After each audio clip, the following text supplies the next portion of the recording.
And tonight, we also have a much better understanding on what happened at a Mizzou fraternity house that left one man paralyzed and unresponsive. On Good Morning America this morning, new details, including new surveillance video, shows the incident that hospitalized Danny Santulli. In this story tonight, you're going to see surveillance video from at least 5 different areas in the Phi Gamma Delta, or Fiji, fraternity house. It's going to show the moments when members started a pledge ritual, when pledges consumed alcohol, and then when Santulli was taken to the hospital. Santulli's family and their attorneys spoke with ABC News, sharing what the road has been like since Danny was in the hospital. ABC's Will Weave takes a look into this timeline. Danny was always a good kid. He was happy. This morning, a plea from a family desperate to make sure no one else experiences their pain after their son and brother, Danny Santulli, nearly died while pledging a fraternity at the University of Missouri. I saw Danny in the medical ICU at the hospital at Mizzou, and it's just a bunch of tubes everywhere, and that's an image that will probably never leave my head. Now, for the first time, the public seeing surveillance footage from inside the Phi Gamma Delta fraternity house on the night of October 19th. Shortly after 9 p.m., pledges can be seen blindfolded and led downstairs for a ritual known as Pledge Dad Reveal Night. According to the family's civil lawsuit that was recently settled against 23 defendants, Danny, an 18-year-old freshman, was pressured to drink an entire bottle of vodka. They were given their family bottle of alcohol.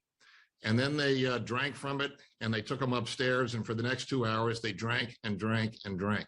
We see one of the fraternity members putting a tube in Danny's mouth with a funnel at the other end and pouring beer down his throat while Danny is in the middle of consuming an entire bottle of vodka. That's on the video. Just before 11 p.m., Danny can be seen losing his balance and falling backwards. Other fraternity members carry him out of the room, pick him up, and drop him onto a sofa.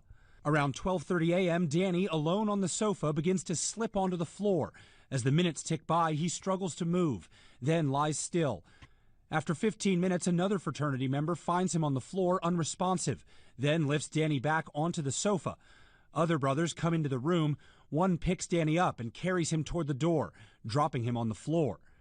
Then outside, fraternity members carry Danny to a car and drive him to the University of Missouri Hospital.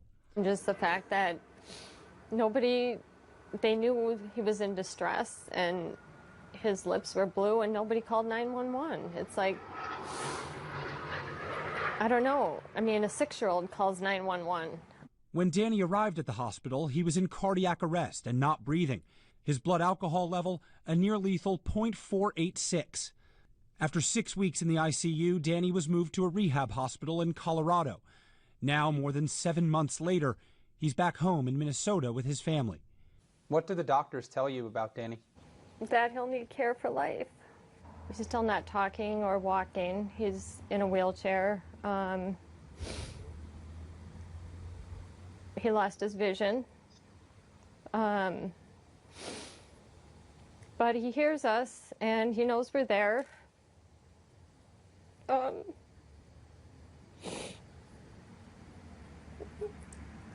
And we'll just keep fighting, and we're not going to give up hope. We will get through it. We will get through it.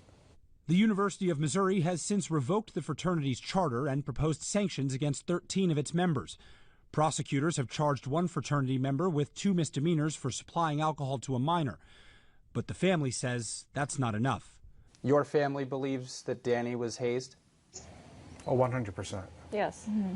It makes me sick to my stomach seeing the people involved that harmed Danny walking around campus acting like they did nothing wrong. I do personally want to see specific kids get felony Ds. That's going to wake them up. A misdemeanor is not going to wake them up. Missouri has what I would call a rather typical hazing statute. And the conduct that occurred that night at Pledge Dad Reveal Night is textbook hazing. The prosecutor's office saying their investigation is ongoing and, if appropriate, will file additional charges. Danny's mom, Mary Pat, is now his full-time caregiver. his family focusing on celebrating Danny's progress day by day.